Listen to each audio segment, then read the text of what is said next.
नमस्कार, आप देख रहे हैं न्यूज़ इंडिया 22। मैं हूं रविंद्र कुमार और आज हम पहुंचे हैं वार्ड नंबर 37 नगर निगम फरीदाबाद। हमारे साथ जुड़ चुके हैं टीकाराम शर्मा जी। उनसे अब हम जानेंगे कि जो ये कार्यालय यहाँ खोला है वार्ड नंबर 37 के लिए, यहाँ पे क्या क्या काम होंगे, लोग अपनी समस्याओं के लिए यहाँ आ सकते हैं, मिल सकते हैं, और फिलहाल जो जिन लोगों की वोटें नहीं हैं वो भी आ सकते हैं। इस तरह के काफ़ी काम हैं, उन सभी कामों पर हम चर्चा करेंगे और पूछेंगे सर से कि अब यहाँ पे क्या क्या फैसिलिटी चालू हो चुकी हैं। क्या करते सर? नमस्कार जी। जी नमस्कार रविंद्र जी। जो सर ये कार्यालय खोला गया है, इस कार्यालय पे फिलहाल जनता के लिए कौन कौन से काम आप करा सकते हैं, उसके बारे में थोड़ा सा प्रकाश डालिए। देखिए, अभी जो ये पार्षद सेवा केंद्र खोला गया है जी आप यूँ कह सकते हैं कि भावी पार्षद सेवा केंद्र। जी जी। तो अभी हमें जो फिलहाल अभी जैसे कि अभी गांव की और सारे इस वार्ड की जो एक समस्या है कि भाई बहुत वोट नहीं बनी है, जी वो किसी भी कारण नहीं बनवा पाए हैं, व्यस्त समय के कारण या अपनी रोज़मर्रा की ज़िंदगी अपने चले जाते हैं काम पर, जो फिर शाम को आते हैं, सुबह चले जाते हैं, तो इस प्रकार वो नहीं बनवा पाए हैं। तो हमारी कोशिश ये है, हमने सबसे बोला है कि भाई आपके लिए वोट बनवाने के लिए कैंप लगाया जा रहा है जी। आप उसमें ऑनलाइन वोट बनवा सकते जी। हैं। और मैं बता दूं आपको कि ऑनलाइन का फ़ायदा ये है कि जो आगामी चुनाव अभी आने वाले हैं इसमें वो वोट डाल सकते हैं जी। लेकिन जो ऑफलाइन वोट हैं वो नेक्स्ट 2024 के लिए बनेंगे वो जो है। तो हमारी कोशिश ये है कि भाई आप आइए और ऑनलाइन अपने वोट कार्ड बनवाइए। उसके लिए हमने बताया है कि भाई जो नई वोट है उसके लिए आप 2 फोटो, आधार कार्ड, फैमिली आईडी, सिग्नेचर आप ही करके आ जाइए। और जिस किसी का कोई पुराना वोट है, खो गया है या मिल नहीं रहा है या मिसिंग है, या फिर कोई वोट ट्रांसफर करवाना चाहते हैं, जैसे मान लो कोई लड़की शादी होके आई है तो उसकी वोट बनी हुई है ऑलरेडी, तो ऐसे काम को हम यहाँ पर बखूबी कर रहे हैं। और हमारी जनता से पुनः अपील भी है कि वो यहाँ पर आए और अपने वोट कार्ड बनवाए। इसके साथ साथ हमारा प्रयास ये है कि जो जनता जनार्दन हमको आशीर्वाद देती है और सत्ता में आने का हमको एक मौका देती है, आशीर्वाद देती है अपना जो है, तो निस्संदेह जो भी पार्षद के कार्य होते हैं एक वार्ड के अंदर, लगभग उनमें 10-12 प्रकार के कार्य आते हैं। जैसे स्ट्रीट लाइट्स का है, सड़क का है, नालियों का है, गलियों का है, सीवर का है।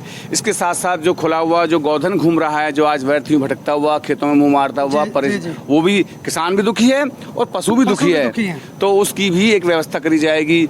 और पार्षद के लिए जैसे कि अभी जो सरकार की योजना है, जैसे वृद्धावस्था सम्मान भत्ता जो पेंशन योजना है, तो उसमें जो लोग दायरे में आ रहे होंगे उनको भी बनवाया जाएगा। इसी प्रकार विकलांग एक पेंशन योजना है।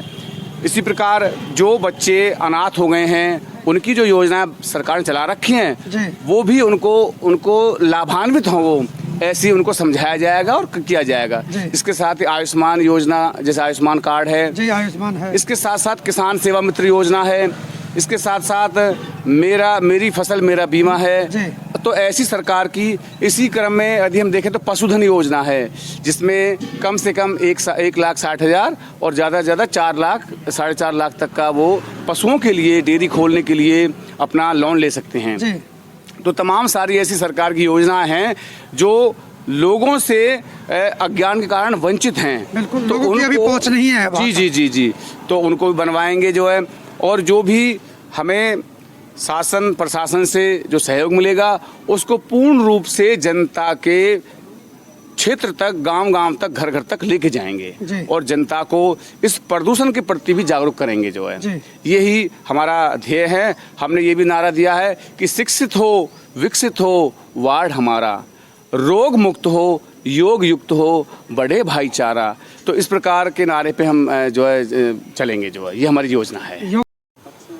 हमारे साथ ग्रामवासी जुड़ चुके हैं, अब हम इनसे भी जानेंगे कि अपने जो वार्ड है, वार्ड नंबर 37, इसके पार्षद कैंडिडेट, अपना कैंडिडेट कैसा होना चाहिए, उसके बारे में लोगों के क्या विचार हैं। नमस्कार जी। नमस्ते जी। सर, जो अपना वार्ड नंबर 37 के कैंडिडेट हैं, कैंडिडेट अपना कैसा होना चाहिए, पहले उसके बारे में थोड़ा सा बताएं। देखो, सबसे पहला तो है शिक्षित होना जी, ताकि वो पढ़ा होने की वजह से पब्लिक की समस्याओं को महसूस कर सके जी। कि जो आदमी फील करता है कि भाई ये समस्या ज़रूरी है, उसका निपटान करे जी। दूसरा, जनरल नॉलेज उसे पता हो, सरकार की योजनाएं क्या हैं उसके बारे में पता हो, ताकि उन्हें आगे कार्यान्वित किया जा सके, ताकि पब्लिक को उसका फायदा मिल सके, बिल्कुल उनको अमली जामा पहना जा सके और निस्वार्थ भाव से जो काम करे, इस तरह का पार्षद होना चाहिए। धन्यवाद। नमस्कार जी। नमस्कार जी। सर, आपके क्या विचार हैं जो अपने कैंडिडेट हैं वार्ड नंबर 37 के, उसमें क्या क्या खूबी होनी चाहिए? हाँ, देखो जी, मेरा ऐसा विचार है कि कोई भी कैंडिडेट जो है, चाहे वो वार्ड के यानी कि काउंसलर के लिए, पार्षद के लिए खड़ा है, चाहे वो एमएलए, चाहे वो बड़ी एमएलए के लिए खड़ा है, चाहे एमपी के लिए खड़ा है, वो शिक्षित होना चाहिए और उसे जो है ना सरकार की क्या क्या योजना है उनके बारे में उसे जानकारी होनी चाहिए। जैसे कि हमारे प्रधानमंत्री ने भी कहा है, स्वच्छ भारत, स्वस्थ भारत, समर्थ भारत, की सफाई की हमारे देश में बहुत बड़ी समस्या है। जब बाहर हम जाते हैं तो कहते हैं जी इंडिया तो जो है एक तरह से जो है ना गंद है, जबकि ऐसा नहीं है। ये ऋषि मुनियों महापुरुषों का देश है, लेकिन हम लोग जो स्वच्छता पर ध्यान नहीं देते। तो जैसा कि मैं कहता हूँ, हमारे वार्ड 37 से हमारे टीकाराम जी जो है ये अपना नामांकन भरेंगे, जब भी ये डेट निकलेगी तो इन्होंने सबसे पहला कार्य स्वच्छता पर जो है बहुत विशेष रूप से ध्यान दिया है। इन्होंने नालियों की सफाई भी कराई है, जो तालाब इतना ओवरफुल हो गया है और पानी सड़ रहा है। टीकाराम जी ने तो मंदिरों पे डस्टबिन भी वितरित किए हैं, हमारे क्षेत्र में कई मंदिरों पे दिए हैं इन्होंने डस्टबिन, जो कूड़ा है वो इधर उधर ना पड़े, एक जगह इकट्ठा हो जाए। बिल्कुल जी, जैसा कि हमारे प्रधानमंत्री ने कहा है कि कूड़े को कूड़ेदान में ही डालें, जबकि हम शिक्षित ऐसे सभी लोग मतलब कूड़े को मतलब रास्ते में ऐसे ही डाल देते हैं। हमारे देश में स्वच्छता की बहुत ही परम आवश्यकता है। तो ये हमारे जो टीकाराम जी, हम समझते हैं कि हमारे ये बहुत ही मतलब शिक्षित हैं, अनुभवी हैं, कर्मठ हैं, ईमानदार हैं। तो हमें पूरी उम्मीद है कि ये जो है ना इस वार्ड की जो है ना पूर्ण रूपेण से सेवा कर पाएंगे। और भी हमारे साथ ग्रामीण जुड़े हैं, उनसे भी हम बात करेंगे और जानेंगे अपना जो वार्ड नंबर 37 है। एक तो सबसे पहले कुछ जो वार्ड नंबर 37 में जो मेन समस्याएं हैं, आपको क्या लगता है कौन कौन सी समस्याएं हमारे सामने हैं? हमारे यहाँ समस्याएं काफ़ी हैं। देखो, पूरे वार्ड में किसी भी गांव में जाओ, वहाँ पर गंदगियाँ बहुत हैं, नालियाँ साफ़ नहीं है, रोड भी टूटे हुए हैं, स्कूल वगैरह भी कोई ढंग से नहीं है। तो समस्या तो काफ़ी हैं। तो इन समस्याओं को सुलझाना बहुत ज़रूरी है और ये समस्या जब तक नहीं सुलझेंगी तो हमारा जो देश है वो स्वच्छ भारत नहीं बनेगा, स्वच्छ देश नहीं बनेगा। स्वच्छ देश तभी बनेगा जब वो सब सरकार या उनके नुमाइंदे अच्छी तरह से काम करेंगे, तो देश स्वस्थ होगा और स्वच्छ भी होगा। 4 बूंदे बरसात के होने पे ही जल भराव की स्थिति बन जाती है। गांव में देखा है, सड़कों पे पानी आ जाता है, रास्ते बंद हो जाते हैं, उसके बारे में क्या कहेंगे? ये रास्ते बंद होना, जल भराव होना, तालाब ओवरफ्लो हो जाना, ये एक बहुत ग्रेट समस्या है।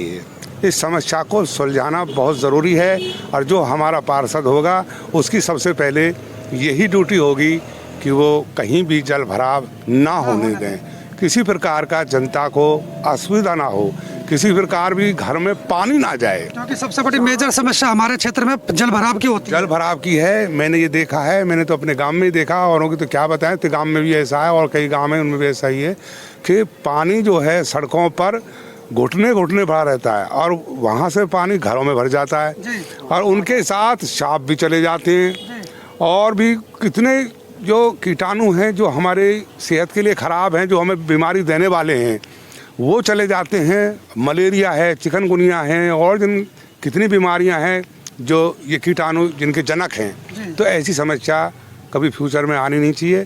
तो हमें ऐसा ही कैंडिडेट बनाना चाहिए जो इन समस्याओं पर ध्यान दे, जनता की आवाज़ को सुने, जनता के दुख को अपना दुख समझे, अनुभव करे। और जो है ये पार्षद ऐसा होना चाहिए, उसको भी चहुमुखी नॉलेज होनी चाहिए ताकि वो समाज की चहुमुखी प्रगति कर सके।